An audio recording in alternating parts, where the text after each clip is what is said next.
Podcast. Vozes que cantam, histórias que ensinam. Do tambor à palavra, da memória à educação. Afroeducação é saber, é resistência. Onde a história ganha voz e a memória ganha ritmo. Afroeducação, cá está a aprender, é resistir.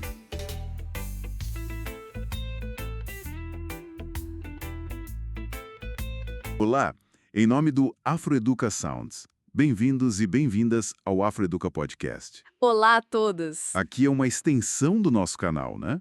Onde a gente transforma essas histórias incríveis de resistência afro-brasileira em conhecimento vivo. Exato. E cada episódio ele é inspirado nas canções que estão lá no Afroeduca Sounds. A gente traz reflexão, contexto histórico. E até caminhos pedagógicos, né? Porque, afinal, aprender com música é lembrar com o coração. É isso aí. Bem-vindos ao Afroeduca Podcast. E hoje a nossa análise vai mergulhar assim fundo numa tradição afro-brasileira que é fascinante e talvez pouco conhecida para muita gente. O cabula. Uhum. A gente tem aqui a letra de uma canção, Cabula, Jogo dos Santos, umas notas didáticas sobre ela e também um texto histórico bem detalhado, fontes bem ricas para a gente explorar. Exato. O objetivo aqui é tentar entender o que foi o cabula, sabe? As raízes bantu, o legado cultural que deixou. E olha, a canção já começa forte. Qual trecho te chamou a atenção? No sertão da Bahia, onde o cativeiro gritou, o cabula plantou semente, mas a fé não se calou. Pô, como assim uma religião nasce da resistência? Vamos desembrulhar isso. Então, acho que o fascinante é justamente isso, essa origem na resiliência. O cabula, ele é descrito como uma religião afro-brasileira com raízes bem fortes nos povos bantu. Bantu. Tipo o Congo, Angola. Isso, principalmente Congo e Angola. E se desenvolveu aqui, no Brasil colônia, com focos, assim, importantes no Espírito Santo, Minas Gerais, Rio de Janeiro também. Interessante. E tem indicações, sabe, de que pode ter sido uma das primeiras manifestações religiosas afro-brasileiras a ter um nome próprio mesmo, vindo talvez dos calundos. Calundos? O que eram? Eram práticas mais antigas, talvez menos estruturadas, de cura, adivinhação, e o cabula, desde o começo, foi marcado pelo segredo, uma questão de sobrevivência. Imagino. E pelo sincretismo forte, misturando elementos africanos, o catolicismo que foi imposto e algumas fontes até falam de influências indígenas junto. E a música Jogo dos Santos parece que ilustra isso muito bem. Ela fala do Jogo dos Santos na palma. Menciona Maria Padilha, rei do Congo. Figuras fortes, e a fusão das crenças fica clara, Quando associa São Jorge a Ogum, Santa Bárbara a Iansã, tem um trecho que diz: Caboclo Tupinambá dança com o Vodum, no mesmo terreiro, o sangue é um só, sagrado e comum. Olha que interessante essa menção ao Vodum, que geralmente é mais ligado a outras tradições, daomeanas. Pois é. Talvez simbolize justamente essa mistura toda, Mesmo a raiz principal sendo o banto. Fica bem interessante.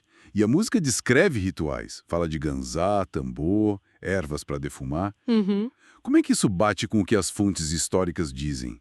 Essas práticas eram assim mesmo? Olha, bate bastante. O texto histórico confirma e até detalha, Os rituais geralmente aconteciam em terreiros mais discretos, às vezes escondidos mesmo, Entendi. liderados pelos tatas, que eram os pais ou mães de santo, E os altares, que eles chamavam de mesas, muitas vezes tinham imagens de santos católicos. Ó, a fachada. Exato, uma fachada que protegia o culto aos inquices, que são as divindades bantu. E uma prática central era a incorporação dos báculos. Báculos? Ancestrais. Isso, espíritos de ancestrais importantes.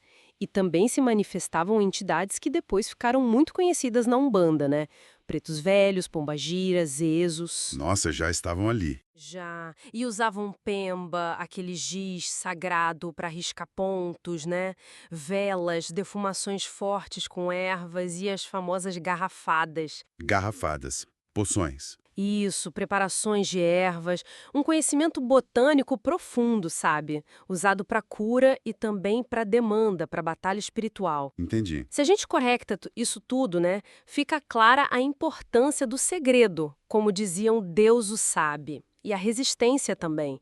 A música fala que reza virou rebelião. E o Quilombo do Santo é nossa Constituição. Forte isso, muito forte. Mas essa resistência, claro, ia trazer problema, né? A canção denuncia. A igreja chamou heresia, o Estado chamou prisão.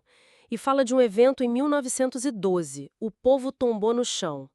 Será que isso se refere àquela revolta do Cabula na Bahia? É bem possível. As fontes históricas mencionam essa revolta na Bahia nessa época. Então a canção pode estar ecoando essa repressão real, sabe?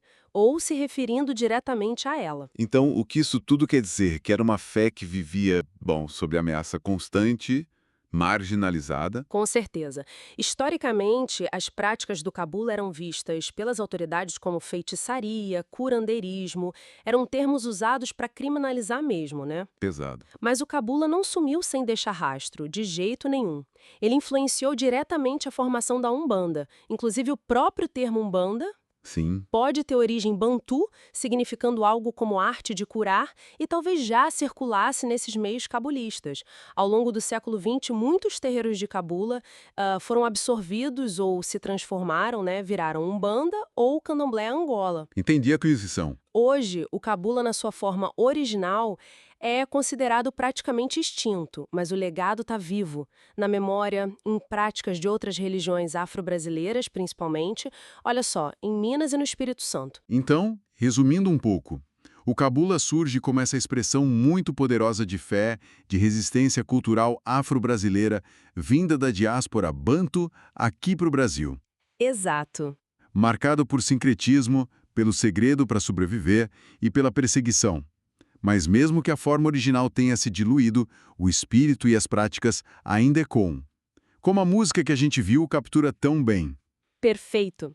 E reconhecer essa trajetória do Cabula é fundamental para a gente entender a complexidade, a riqueza, que muitas vezes fica invisível, né? Da diversidade religiosa e cultural afro-brasileira. Verdade. E isso até levanta uma questão importante para a gente pensar, né? Que outras histórias, outros saberes de resistência cultural, talvez tão fortes quanto o Cabula, ainda estão aí, presentes, mas meio ocultos, nessa tapeçaria gigante que é a identidade brasileira. Boa pergunta. O que a gente ganha como sociedade quando traz essas memórias, esses legados para a luz do dia? Uma reflexão poderosa para a gente fechar essa conversa. Esperamos que essa análise tenha sido enriquecedora para quem nos ouve. Esperamos que sim. E para mais conteúdos como este, visitem o canal Afroeducações lá no YouTube e explorem nossas outras produções aqui no Afroeduca Podcast. Não deixem de se inscrever. Isso aí. Até a próxima. Até a próxima. Afroeduca Podcast. Vozes que cantam, histórias que ensinam. Do tambor à palavra, da memória à educação.